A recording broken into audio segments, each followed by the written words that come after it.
Hello all my champions. तो आज के क्लास में हम स्टार्ट करने वाले हैं इकोनॉमिक्स के मतलब इंडियन इको के चैप्टर नंबर 2 या फिर पॉइंट नंबर 2 बोल लो, that is rural development. Okay, तो देखो रूरल डेवलपमेंट क्या होता है। सबसे पहले तो इसे ही समझना है। रूरल का मतलब आप क्या समझते हो? तो रूरल का मतलब बेसिकली होता है गांव वाले स्थान या गांव जो मेनली होते हैं विलेजेस। ठीक है, तो विलेजेस को हम लोग रूरल एरिया बोलते हैं। तो विलेजेस जो विलेज हैं उनका डेवलपमेंट कैसे हो, क्योंकि शहरों पे तो जो गवर्नमेंट है उनका नजर होता है, वो शहरों में इंफ्रास्ट्रक्चर वगैरह रोड वगैरह बनाते हैं और नई नई फैसिलिटीज लाते हैं जिससे कि वहां का डेवलपमेंट होता है। बट गाँव में ऐसा नहीं हो पाता, गाँव का जो है डेवलपमेंट सही से नहीं होता है। इसी वजह से लोगों को पलायन भी करना पड़ता है वहां से। पलायन का मतलब माइग्रेशन, जो कि मैंने आपको पिछले क्लास में बताया था। ठीक है, कि लोगों को वहां से जाना पड़ जाता है क्योंकि वहां पे उन्हें फैसिलिटीज नहीं मिल पा रहे हैं।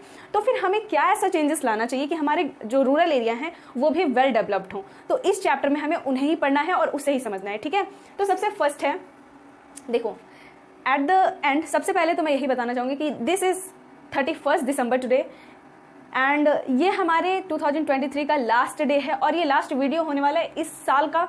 तो अगर अभी बहुत सारे स्टूडेंट्स, बहुत सारे लोग पार्टी कर रहे होंगे, कुछ मतलब कहीं ना कहीं कुछ ना कुछ सबका प्रोग्राम फिक्स होगा, कुछ ना कुछ पार्टी वगैरह कर रहे होंगे।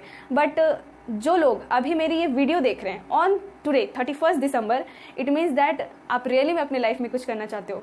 मैं अभी वीडियोज़ रिकॉर्ड कर रही हूँ एंड इट इज़ 7 PM, 7 बज रहे हैं अभी। ठीक है, और मैं अभी बस मतलब 7 बजे मैं वीडियो रिकॉर्ड कर रही हूँ। मैं भी आज का मेरा सारा प्लान कैंसिल्ड है क्योंकि मस्ती मजाक हमारा होता रहेगा लेकिन बोर्ड्स हमारे बार बार नहीं आएंगे। So please be concentrate towards your study and be focused. Okay, क्योंकि फोकस होना बहुत ज़्यादा इंपॉर्टेंट है। अगर आप आज ये वीडियो देख रहे हो ना तो big love from my side and thank you so much कि आप अपना टाइम मुझे दे रहे हो और पढ़ाई कर रहे हो। ठीक है, तो चलो देखते हैं क्या होता है। सबसे पहले यहाँ मैंने लिखा, पहला जो पॉइंट है दिस इज रूरल डेवलपमेंट। यहाँ पे मैंने लिखा rural development is a process of improving the quality of life, economical and social conditions of people living in rural areas.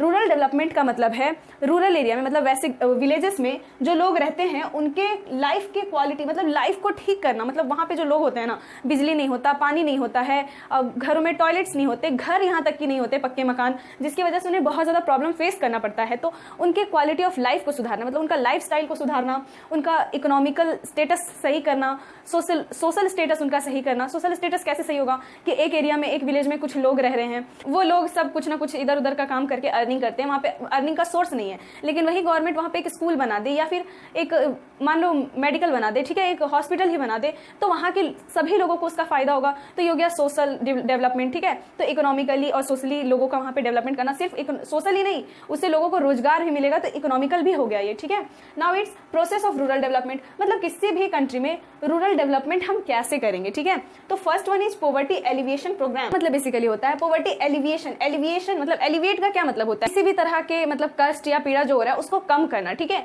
तो पॉवर्टी के जो दुख है, पॉवर्टी की जो पीड़ा है उसे कम करने का कुछ प्रोग्राम, मतलब पॉवर्टी वगैरह खत्म करने का प्रोग्राम वगैरह लाना। प्रोग्राम का मतलब कोई लॉ लाना या कुछ वहां पे कुछ ऐसा करना जिससे कि लोगों के लाइफ से पॉवर्टी थोड़ा कम किया जा सके, उनका अर्निंग हो। ठीक है, नाउ डेवलपमेंट ऑफ इंफ्रास्ट्रक्चर, वहां पे इंफ्रास्ट्रक्चर बनाना, रोड वगैरह बनाना, हॉस्पिटल कॉलेजेस बनाना, स्कूल बनाना, इंफ्रास्ट्रक्चर वहां का सही करना, सुधारना, सो दैट कि लोगों को वहां रोजगार भी मिले और जितने फैसिलिटीज होते हैं वो भी वहां मिले, ताकि वो उस प्लेस को छोड़ के दूसरी जगह मूव ना करें और अपने प्लेस पे, अपने घर में, अपने गांव में रह के वहां के रिसोर्सेज को यूज करें और उन्हें फायदा पहुंचे। ठीक है, so this is some process of rural development. Now it's development of human resources. वहाँ के जो ह्यूमन रिसोर्सेज है उन्हें डेवलप करना। तो ये कैसे होगा, वहाँ के ह्यूमन रिसोर्सेज को हम कैसे डेवलप कर सकते हैं? तो सिंपल है, जो लोग वहाँ पे रह रहे हैं वो ज़्यादा पढ़े लिखे नहीं है, उनको खेती करना आता है, वो थोड़ा सा गाय मछली वगैरह पालन भी कर लेते हैं, बट स्टिल वहाँ पे उतना ह्यूमन रिसोर्स पैदा नहीं हो रहा। लोग वहाँ के जो यूथ जनरेशन है, जो वहाँ के बच्चे हैं, वो अपने आप को मतलब यूज नहीं कर रहे उस तरीके से, अपने अंदर ह्यूमन रिसोर्स मतलब ह्यूमन कैपिटल फॉर्मेशन उनके अंदर नहीं हो रहा। तो ये करना, ठीक है, लोगों को डेवलप करना, उनके अंदर एक क्वालिटी बिल्ड करना सो दैट कि वो अपने जीवन में उसका यूज कर सके, डेवलपमेंट करना उनका ओवरऑल, ये सब कुछ प्रोसेस है। Now development of productive resources, मतलब प्रोडक्टिव रिसोर्सेज क्या होते हैं, मतलब जिनका यूज करके वो कुछ प्रोडक्शन करें। These are development of productive resources. Like वहाँ पे अगर मतलब पानी की सुविधा देना, मतलब लोग सही मात्रा में अपने फसलों में पानी पहुंचा पाए, पानी दे पाए फसलों में, तो इस तरह के कुछ मोटर वगैरह लगवा देना, या फिर खेतों में वो अच्छे फर्टिलाइजर, मैन्योर्स वगैरह, पेस्टिसाइड्स का यूज करें, ये सब करना, ये सब भी इसमें आता है। फिर है लैंड रिफॉर्म्स, रिफॉर्म्स का मतलब होता है सुधार करना, ठीक है। तो जमीनों का सुधार करना मतलब वहाँ के जो लोग हैं, जो रूरल एरियाज में लोग हैं, उनको सही मात्रा में जमीन मिले, मतलब जमीन वगैरह का उनका सही हो, सही चले उनका जमीन, ठीक है। कहीं ऐसा कोई लैंड तो उनके पास नहीं है जो काम नहीं कर रहा है, मतलब उसमें कुछ हम उगा नहीं सकते बट स्टिल उनके पास है, तो वो किसी काम का नहीं है। लेकिन वहीं उनके पास अगर एक अच्छा खेत हो जिसका सॉइल बहुत ही ज़्यादा फर्टिलाइज हो, जिनमें ह्यूमस अच्छे से हो, तो वैसे लैंड्स पे वो अच्छे से खेती कर पाएंगे। तो यही होता है लैंड रिफॉर्म्स के अंतर्गत, ठीक है। Now it's rural credit. देखो क्रेडिट का क्या मतलब है, तो हम सभी को पता है कि अगर हम घर बनाते हैं, हमारी इनकम उतना नहीं है, तो हम एक बार सेविंग कर करके घर नहीं बना सकते, तो हम कहीं से लोन ले लेते हैं और उससे फिर घर बनाते हैं, या जो भी हम मतलब एक स्पेसिफिक काम को करने के लिए जब हम किसी और से उधार लेते हैं, दिस इज कॉल्ड क्रेडिट और लोन, ओके। तो यहाँ पे रूरल क्रेडिट का मतलब है गांव में कैसे लोग क्रेडिट लेते हैं, उधार कैसे लेते हैं, ठीक है। देखो, तो growth of rural economy generally depends on the funds required to development of agriculture and non agriculture activities. तो मतलब किसी भी रूरल एरिया का ग्रोथ जो है वो डिपेंड करता है उस एरिया के इकोनॉमिक फंड्स पे, जो भी फंड उसमें लगता है उस पे। लाइक कि अगर मैंने बोला कि गवर्नमेंट वहाँ पे रोड बना देती, स्कूल बना देती, हॉस्पिटल बना देती, तो ऐसे थोड़ी बन जाता है। इसके लिए गवर्नमेंट को क्या चाहिए, फंड चाहिए। तो बेसिकली ये सब डेवलपमेंट जो है वो फंड्स पे डिपेंडेंट होता है। तो वही हमें बताया जा रहा है कि ग्रोथ जो है रूरल डेवलपमेंट का वो पूरा डिपेंडेबल होता है फंड्स पे, ठीक है, जो कि फंड वहाँ पे चाहिए, या अगर वो एग्रीकल्चर या फिर नॉन एग्रीकल्चर एक्टिविटीज हो तब भी, ठीक है। एग्रीकल्चर एक्टिविटीज मतलब खेती बाड़ी से related, and non agriculture activities मतलब रोड बनवाना, हॉस्पिटल बनवाना, चापाकल बैठवाना, ये सब एक्टिविटीज हो गए नॉन एग्रीकल्चर में। Farmers need money for seeds, farmers को देखो पैसे की आवश्यकता होती है फॉर सीड्स, फर्टिलाइजर्स, ठीक है, फर्टिलाइजर्स के लिए, इंसेक्टिसाइड्स मतलब कीड़ों मकोड़ों को मारने वाली दवाएं, पेस्टिसाइड्स, ठीक है, बैक्टीरिया वगैरह को मारने वाली दवाएं। Funds are also very important for technological advancement, और टेक्नोलॉजिकल मतलब बीज खरीदने के लिए, फर्टिलाइजर्स, मैन्योर, पेस्टिसाइड्स वगैरह खरीदने के लिए तो पैसे चाहिए, साथ ही साथ टेक्नोलॉजिकल एडवांसमेंट के लिए भी, मतलब गाय उतना नहीं है, ठीक है। तो खेत जोतने में, जो खेत का जुताई होता है उसमें बहुत ज़्यादा प्रॉब्लम होता है। लेकिन अगर वहीं ट्रक से या फिर कोई अलग अलग जो मशीन आ गए हैं जिससे खेत को आसानी से जोता जा सकता है, तो इन सभी चीज़ों को यूज़ करने के लिए वो जो मशीनरी आएंगी, जिनको खरीदना होगा, उसमें जो भी डीजल पेट्रोल है, जो भी फ्यूल लग रहा है, उसमें पैसे लगेंगे, ठीक है। तो इन सब चीज़ों में भी फार्मर्स के पैसे लगते हैं। So rural credit is one of the crucial factor which is contribute to agriculture production. इसीलिए रूरल क्रेडिट जो है वो एक मेजर कॉन्ट्रीब्यूशन है किसी भी रूरल एरिया के डेवलपमेंट में और उसके एग्रीकल्चर में, ठीक है। Now it's sources of rural credit, मतलब रूरल क्रेडिट के क्या क्या सोर्स है, मतलब गांव में किस तरीके से लोगों को ऋण प्राप्त होता है, लोन कैसे मिलता है, इसके क्या क्या सोर्स हैं। तो सबसे पहले तो इसमें दो सोर्स हैं मेनली। पहला है institutional sources and second one is non institutional sources, okay. Institutional sources में जब क्रेडिट गवर्नमेंट अप्रूव्ड बॉडी देती है, जैसे कि बैंक हो गई या फिर कोई गवर्नमेंट के लोन स्कीम के अंतर्गत कुछ लोन वगैरह ले रहे हैं, तो वो सब इंस्टीट्यूशनल सोर्सेस हो गए, ठीक है। देखो क्या लिखा है, when credit is given by government approved agencies. जब क्रेडिट मतलब लोन जो है वो गवर्नमेंट अप्रूव्ड एजेंसी के द्वारा दिया जाता है, मतलब बेसिकली गवर्नमेंट्स के द्वारा दिया जाता है, तो इसे हम लोग बोलते हैं इंस्टीट्यूशनल सोर्सेस, मतलब credit from institutional sources, okay. Now इसमें क्या क्या आएंगे, तो रीजनल रूरल बैंक, मतलब किसी एक क्षेत्र का एक रीजनल रूरल बैंक होता है, ठीक है, एक एक क्षेत्र का पर्सनली, तो ऐसे बैंक हो सकते हैं। लैंड डेवलपमेंट बैंक्स, ये भी कुछ लैंड डेवलपमेंट बैंक्स होते हैं, मतलब जमीनों पे ज़्यादा खेती हो इसलिए खेती मतलब किसानों को लोन प्रोवाइड करते हैं। Cooperative credit societies, cooperative credit societies क्या होता है कि लोग जो है वो कुछ संघ बना करके उसमें बनते, मतलब कुछ एक एजेंसी वगैरह खोलते हैं और उसमें सब पैसे जमा करते हैं, उसके बाद लोगों को जरूरत पड़ता है तो वो उन्हें हेल्प करते हैं, ठीक है। कमर्शियल बैंक तो आपको पता ही है कि कमर्शियल बैंक क्या है, बैंक ऑफ बड़ौदा हो गया, स्टेट बैंक हो गया, पंजाब नेशनल बैंक, ये सब कमर्शियल बैंक है। तो कमर्शियल बैंक से लोन लेना, लेकिन इसमें बहुत ज़्यादा कठिनाई होता है कमर्शियल बैंकों से लोन ले पाना, क्योंकि मतलब जो गवर्नमेंट अप्रूव्ड बॉडीज हैं इनसे लोन लेना बहुत ज़्यादा कठिन हो जाता है, क्रेडिट लेना बहुत ज़्यादा कठिन हो जाता है। वाई? बिकॉज क्योंकि इन्हें बहुत ज़्यादा अप्रूवल चाहिए। इन्हें जाओ अगर लोन लेने के लिए तो इनका बहुत ज़्यादा वर्क प्रोसेस है, मतलब पेपर वर्क है बहुत सारे, इनको मतलब मोर्जेज रखना पड़ता है, जिसकी वजह से लोग नहीं लोन ले पाते इतना आसानी से जितना आसानी से बाहर से मिल जाता है, ठीक है। लेकिन इसका बहुत बैड इफेक्ट पड़ता है हमारी इकोनॉमी पे, इसलिए गवर्नमेंट को मेरे हिसाब से थोड़ा सा लोन के प्रोसेस को ईजी बनाना चाहिए लोगों के लिए, ठीक है। नाउ इट्स द गवर्नमेंट, मतलब गवर्नमेंट इटसेल्फ उन्हें लोन देती है। नाउ जो सबसे बड़ी बॉडी है जो रूरल क्रेडिट पे काम करती है, रूरल डेवलपमेंट को फोकस करती है, this is NABARD, national bank for agriculture and rural development, ठीक है। ये नेशनल बैंक फॉर एग्रीकल्चर मतलब स्पेसिफिक वर्क इनका एग्रीकल्चर को ठीक करना और रूरल एरियाज में डेवलपमेंट करना होता है, ठीक है। Now it's SHG self help groups. देखो कॉमिटी सिस्टम पता है क्या होता है कि कुछ औरतें जो है मेजरली औरतें करती है, ऐसा नहीं कि मेल नहीं कर सकते, वो भी कर सकते हैं, बट मेजरली इंडिया में ये औरतें करती है। अब कुछ मंथली बेसिस पे या वीकली बेसिस पे कुछ कुछ पैसे जो है वो सब इकट्ठा होकर के जमा करती है, और जिसको जरूरत होता है वो जब जरूरत होता है तो वो उस पैसे को यूज करता है, उठाता है वहां से, ठीक है। Comity system, this is called self help groups. तो इसके द्वारा भी वो पैसे ले सकते हैं, ठीक है। देखो सेल्फ हेल्प ग्रुप्स ये ठीक तो है, लेकिन कहीं कहीं मतलब आप बोलोगे कि ये इंस्टीट्यूशनल सोर्स है, मतलब क्या ये गवर्नमेंट अप्रूव्ड का बॉडी है जिससे हम पैसे ले रहे हैं। अगर हम साथ में मान लो मेरे लोकेलिटी में हम लोग सब साथ मिलके कुछ फीमेल्स पैसे जमा कर रहे हैं और जब जरूरत हो रहा है तो वो उठा रहे हैं पैसे को, ठीक है, जिससे जरूरत पड़ रहा है वो सबसे पहले ले रहा है उसमें से, तो क्या ये गवर्नमेंट अप्रूव्ड हो गया। तो ऐसा होता है, इस टाइप के एजेंसीज होते हैं जिनका रजिस्ट्रेशन वगैरह हुआ होता है, वो सब गवर्नमेंट अप्रूव्ड होते हैं। लेकिन जनरली जो हम लोग आपस में मिलकर कर लेते हैं वो तो गवर्नमेंट अप्रूव नहीं है ना, गवर्नमेंट को तो पता भी नहीं है कि आप ये कर रहे हो, ठीक है। तो ये हो गए। नाउ नॉन इंस्टीट्यूशनल सोर्सेस, मतलब जो गवर्नमेंट अप्रूव नहीं है, किसी से भी जाके मांग लो, मतलब कोई ज़्यादा पैसा वाला आदमी है तो जाओ उसके पास और मांगो, ठीक है। अगर वो देते हैं तो ठीक है, और नहीं देते हैं तो फिर आप कहीं और जा सकते हो, लेकिन ऐसा नहीं होता कि वो नहीं देते, देते तो हैं बट ऑन हायर रेट, उनका रेट जो है बहुत ज़्यादा होता है। बैंक अगर 100 रुपये पे 2 रुपये इंटरेस्ट ले रही है तो वो 100 रुपये पे 5 रुपये इंटरेस्ट लेते हैं, समझे। मतलब ये एक एग्जाम्पल ने बताई, इस टाइप से वो इंटरेस्ट रेट उनका होता है, मतलब वो ज़्यादा पैसे लेते हैं as compare to institutional sources. इसमें कौन कौन से लोग आ जाएंगे, तो पहला है मनी लेंडर्स, सेठ साहूकार लोग, ठीक है, जिनके पास पैसे बहुत ज़्यादा होते हैं। लैंडलॉर्ड्स, मतलब जिनका ज़मीन है, मतलब मान लो कि किसानों के पास ना उतना, मतलब किसान बहुत बड़े बड़े मात्रा में खेती करते हैं, तो उतना खेत होता है क्या उनके पास, नहीं, तो दूसरे लोगों के खेतों में भी वो खेती करते हैं, और क्या होता है वो आधा आधा बांट लेते हैं, ठीक है, फसल को बांट लेते हैं या तो फिर बेच के जो पैसा होता है उसे बांट लेते हैं। तो लैंडलॉर्ड्स हो सकते हैं, मतलब जो ज़मीन पर वो खेती कर रहे हैं या ज़मीन के मालिक हो सकते हैं इसमें, ठीक है।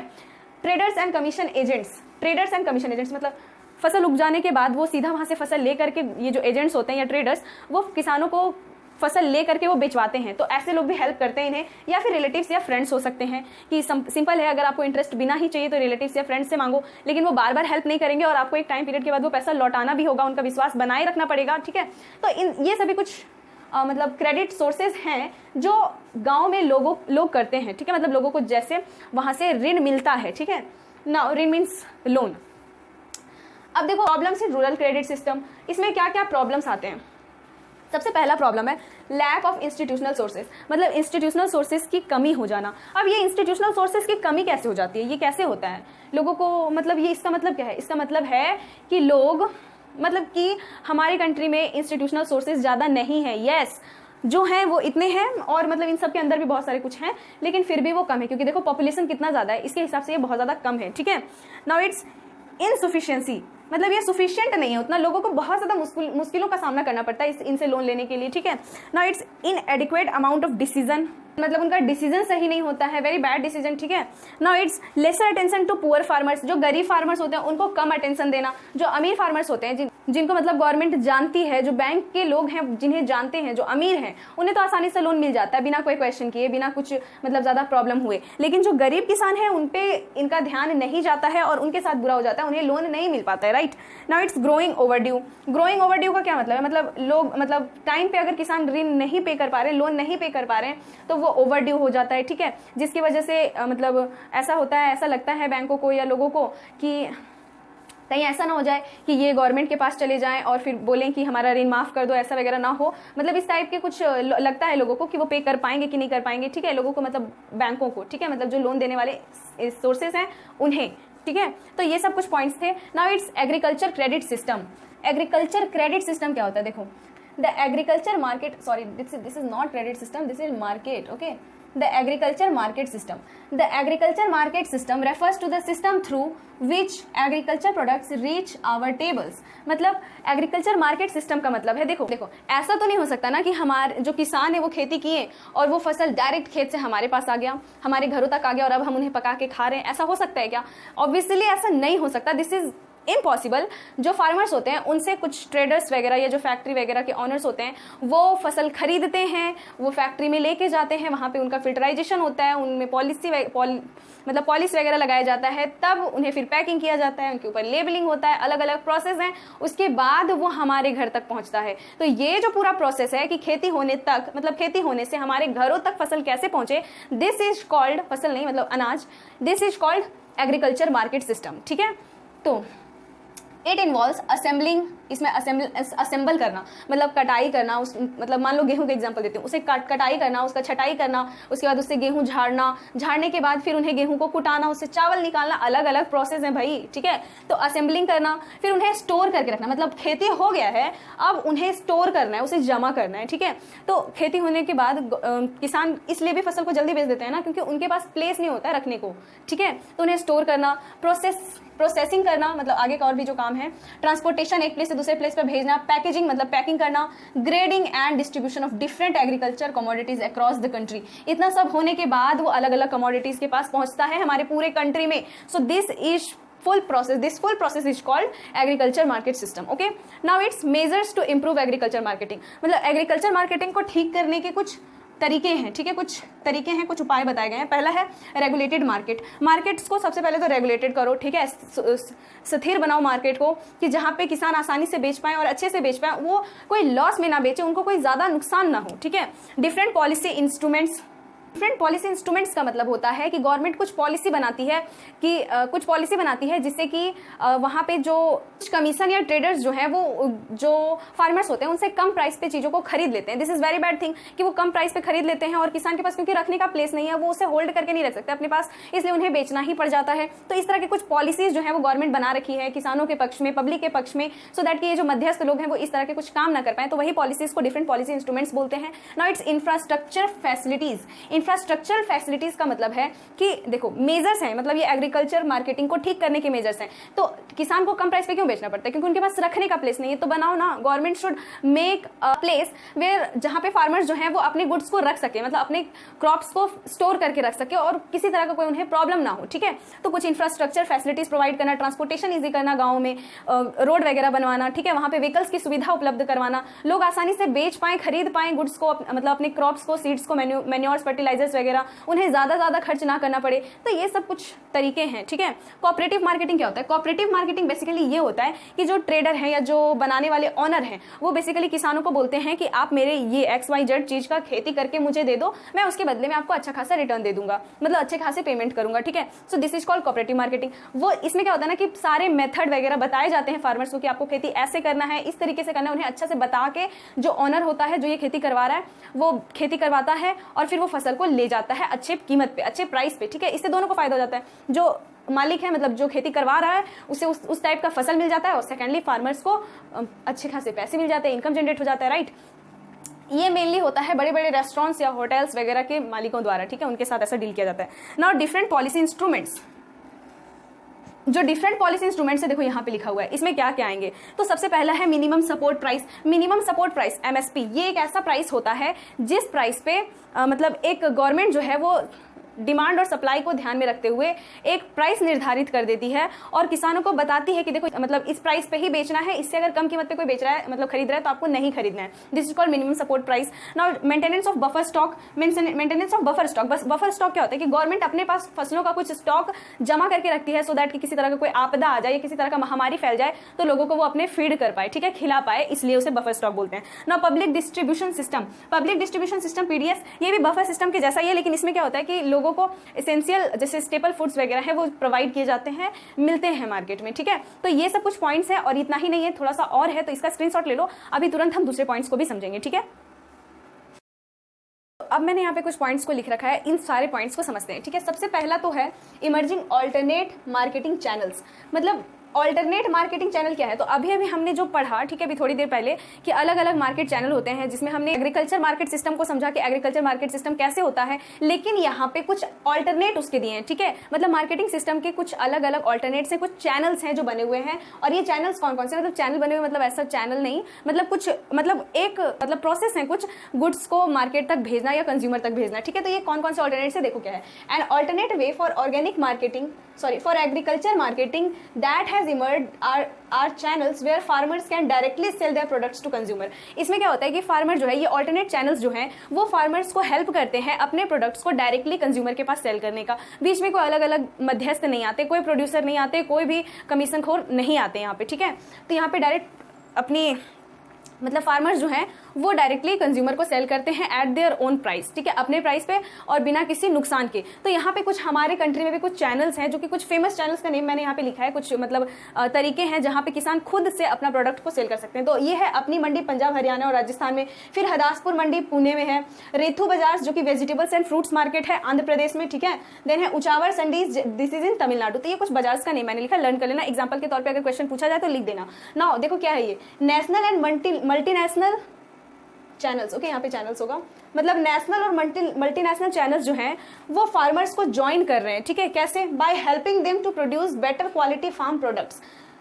नेशनल और मल्टीनेशनल चैनल जो है वो फार्मर्स को हेल्प कर रहे हैं अच्छे और बेटर क्वालिटी के प्रोडक्ट्स बनाने में, मतलब अच्छे और बेटर क्वालिटी के प्रोडक्ट्स को उपजाने में, उगाने में, by providing seeds and other inputs at certain price.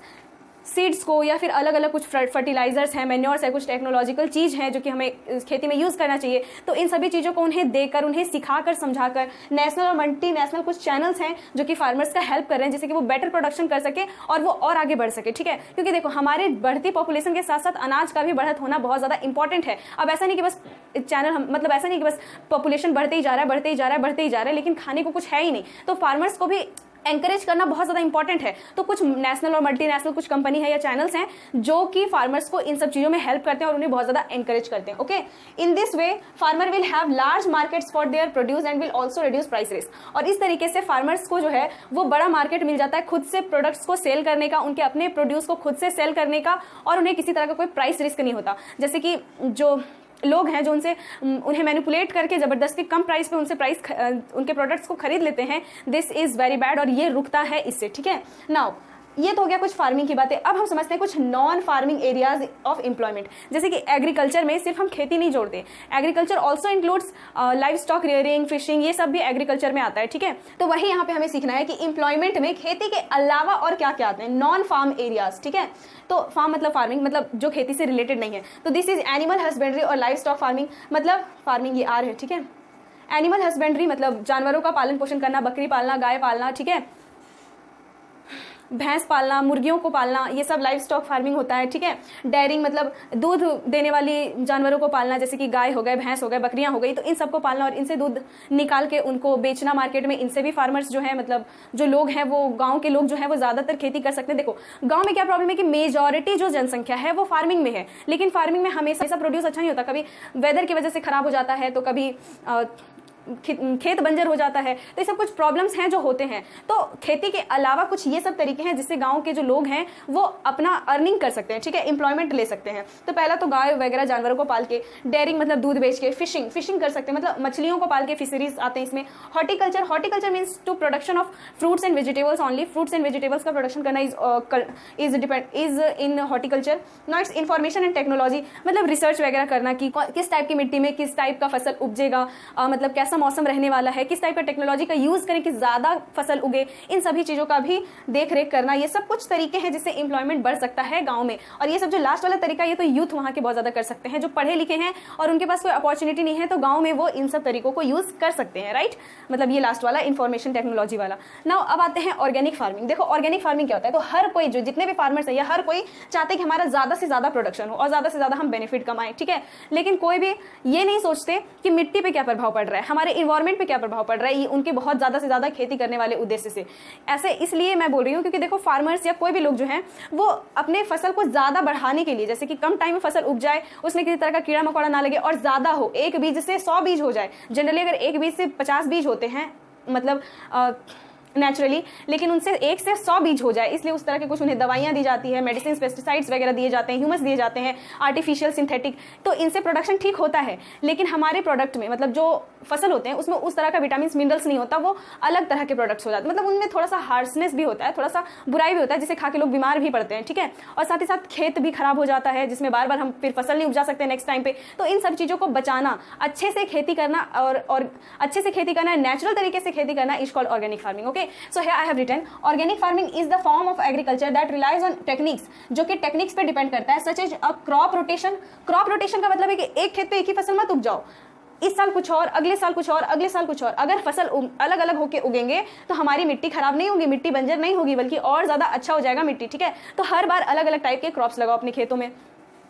Green manure, green manure का मतलब है, मैन्योर मतलब क्या होता है, खाद, तो जो हम मार्केट से खाद खरीद के डालते हैं जो कि केमिकल होते हैं एकदम बेसिकली, तो वैसे खाद का यूज ना करके फूल पत्ती से, सड़े गले वेजिटेबल्स के छिलकों वगैरह से मतलब ऑर्गेनिक खाद बना के डालना, ठीक है। ये प्रोसेस थोड़ा सा लंबा हो जाता है और इसमें कम फसल उपजता है, ठीक है, लेकिन फसल एकदम सही उपजता है।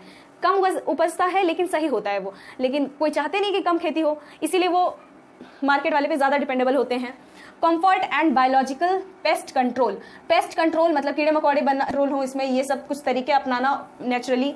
This method avoids the use of synthetic chemical fertilizer. देखो इसमें ना कुछ फीचर्स भी आएंगे आपको कि list some features of organic farming, तो क्या क्या लिख सकते हैं। सबसे पहला देखो यहाँ लिखा है, this method avoids the use of synthetic chemical fertilizer. सबसे पहले तो ये यूज ऑफ सिंथेटिक फर्टिलाइजर्स का मतलब जो केमिकल युक्त फर्टिलाइजर हैं इनका यूज रोकता है। Organic farming produce safe and healthy food, इससे सेफ और हेल्दी फूड मतलब होता है, ठीक है, बनता है। Without leaving any adverse effect on environment, बिना किसी इन्वायरमेंट में एडवर्स इफेक्ट डाले, मतलब इन्वायरमेंट इसमें कोई भी हानि इसमें नहीं होगा, मिट्टी एकदम सही होगी, ठीक है। तो 4 पॉइंट तो यही बन गया। पहला पॉइंट बन गया कि सिंथेटिक फर्टिलाइजर का यूज रोकती है। सेकेंड पॉइंट बन गया कि ये सेफ एंड हेल्दी फूड देती है। थर्ड पॉइंट हो गया कि ये हमारे इन्वायरमेंट को खराब नहीं करती, it does not leave any adverse effect on our environment, right. Now next is आप लिख सकते हो, because of crop rotation the soil remains healthy all time and they can and farmers can produce more different types of crops on their soil, on their ground और on their field, okay. So ये सब कुछ points आप लिख सकते हो, 5 point तो हो गए। It does not affect health of soil, मतलब ये मिट्टी के सॉइल को बर्बाद नहीं करता है। और भी कुछ पॉइंट्स हैं, आप सोच समझ के लिख सकते हो, ठीक है। Now major problems and constraints for organic farming in India. अब इंडिया के लोग क्यों ये ऑर्गेनिक फार्मिंग को नहीं करना चाहते, अब इसकी कुछ बुराइयां भी है, देखो क्या है। सबसे पहला है लैक ऑफ अवेयरनेस, लोग इतना अवेयर नहीं है कि वो ये जो केमिकल यूज करें उनसे उनका खेत खराब हो जाएगा और 5 साल बाद वो खेत खेती करने लायक भी नहीं बचेगा, वो खेत बेकार हो जाएगा एकदम। तो लोग इस चीज के लिए अवेयर नहीं है, और साथ ही साथ वो इसलिए भी अवेयर नहीं है कि इस तरह से हम पेड़ के पत्ते, गाय के गोबर और छिलके वगैरह से इतना अच्छा मेन्योर बना सकते हैं, इतना अच्छा कि फसल बहुत अच्छा होगा, है ना। तो वो उन्हें इतना पता नहीं है। हाई इनपुट कॉस्ट, इस पे थोड़ा सा प्रोसेस ज़्यादा होता है। शॉर्ट ऑफ फूड लाइफ, हाँ देखो, क्योंकि इसमें क्या है ना कि केमिकल से जो चीज़ें उपजती है, सबसे पहले उसमें दवाई वगैरह दिया जाता है तो वो जल्दी सड़ता नहीं है, बहुत उसका टाइम पीरियड लंबा होता है। लेकिन अगर नेचुरली हुआ है तो नेचुरली वो कम टाइम पीरियड तक ही चलेगा, इसलिए भी। Now lack of infrastructure, marketing and facilities. Lack of infrastructure मतलब लोगों के पास रखने का प्लेस नहीं है, उनके पास आने जाने का साधन नहीं है, मार्केटिंग फैसिलिटी नहीं है उनके पास कि वो उसे बेच सके, खरीद सकें, ठीक है, चीज़ों को, इसलिए भी उन्हें ये चीज़ बहुत ज़्यादा मुश्किल लगता है। नाउ लो आउटपुट, इससे जो है वो कम उपज होता है। मैंने अभी बोला कि अगर हम केमिकल वाले प्रोडक्ट्स यूज करेंगे तो ज़्यादा उपज होगा, ज़्यादा प्रोडक्शन होगा, लेकिन वहीं अगर ये मेन्योर जो ऑर्गेनिक मेन्योर्स है, ऑर्गेनिक फर्टिलाइजर है, इसे यूज करेंगे तो अलग टाइप का प्रोडक्शन होगा, कम प्रोडक्शन होगा लेकिन वो एकदम हेल्दी प्रोडक्शन होगा, राइट। तो लोग नहीं चाहते कि कम प्रोडक्शन हो, ज्यादा होगा तब तो ज्यादा अर्निंग होगा, इसलिए, ठीक है। तो इस चैप्टर में रूरल डेवलपमेंट में ये सारे पॉइंट्स थे। अगर कोई पॉइंट्स छूट गया हो, रह गया हो तो मुझे कमेंट कर देना, मैं आगे उस पॉइंट्स को बता दूंगी, ठीक है। बट फ्रॉम मेरे माइंड से इतना पॉइंट्स था जो कि इंपॉर्टेंट था और मैंने बता दिया, ठीक है। अब मिलते हैं नेक्स्ट क्लास में। और यस, टुडे इज 31 दिसंबर, तो लास्ट डे है हमारे 2023 का। तो आई होप कि आपका ये साल अच्छा जाए, आने वाला साल, ठीक है। 2023 तो चला गया, 2024 में बहुत कुछ है बड़ा करने को। आपका बोर्ड्स है, आप बोर्ड्स के एग्जाम दे सकते हो, और भी बहुत कुछ, ठीक है। अब ऐसा नहीं है कि आप इस साल अगर वीडियो देख रहे हो तो इसी साल 24 का ही ये है। अगर 25, 26 जब भी ये वीडियो देख रहे हो, आप सभी का आने वाला साल बहुत ज़्यादा मंगलमय हो, अच्छा हो, ठीक है। For now today have a good day and happy new year to you all. मिलते हैं नेक्स्ट डे 1 जनवरी को एक न्यू टॉपिक के साथ। तो तब तक के लिए bye bye, have a good day. और हाँ, ये फेस्टिवल के माहौल में खो मत जाना क्योंकि बोर्ड्स है, पढ़ाई करना है, okay. So bye bye, love you all, once again happy new year.